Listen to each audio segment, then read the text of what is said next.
Target yetu sisi tunalenga kuwafikia vijana, lakini wazazi na walezi, kwa maana ya kwamba tukiwafikia hao tunakuwa na uhakika kwamba jamii itakuwa salama, kwa sababu vijana peke yao kuwafikia haiwezi kuwa na impact, isipokuwa ukimfikia na mzazi pia itaongeza ile chachu ya kwamba kitu kilichofikishwa kiko serious na watu wakiweka kwenye consideration. Tunaendelea kuhudumia watu, ikiwemo kuwalinki watu na huduma za msingi. Kwa mfano, mtu akiwa na utayari wa kupata huduma, kuna ambao tunawalinki na hospitali ya Bombo kwa ajili ya kwenda kupata tiba ya methadone, lakini kwa ambao wanatumia dawa za kawaida ikiwemo mirungi, bangi, wao tunawakaribisha ofisini kwetu kwa ajili ya kupata psychosocial support, lakini pia ambaye ana uhitaji wa sober house tunawapeleka sober house na rehabilitation centers. Mwitikio ni mzuri of course, kwa sababu toka tumefika watu walivyoona hema, hata kabla hatujaanza kufanya matangazo watu wakawa washaanza kusogea kujua nini kinaendelea. Na tutakuwepo hapa kwa siku 2, tutakuwepo leo pamoja na kesho.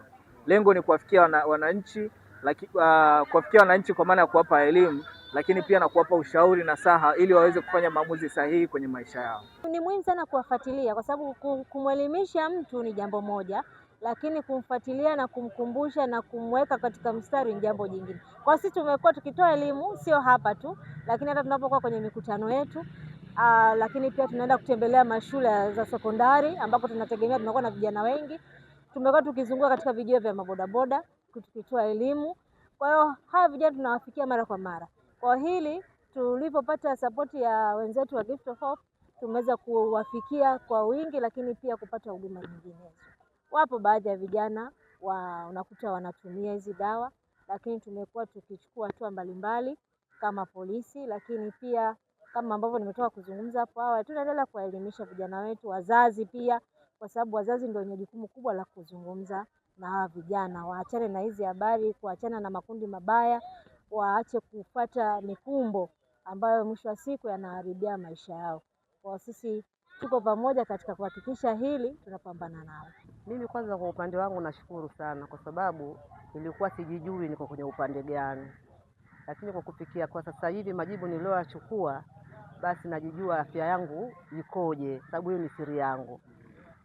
Kwa hiyo kwa upande wangu mimi leo najisikia faraja, leo niko amani, na wale ambao wote ambao hawajapima basi wajepima, kwa sababu unapojua afya yako basi unakuwa wewe umekamilika, utakuwa una amani, na pia hata kama utakutwa unavyo utakuwa utaishi kwa amani, basi utaendelea na afya yako itakuwa inazidi kuwa nzuri na kuamirika. Mimi nawaambia watoto mafuriko wajepima, waone afya zao wakoje.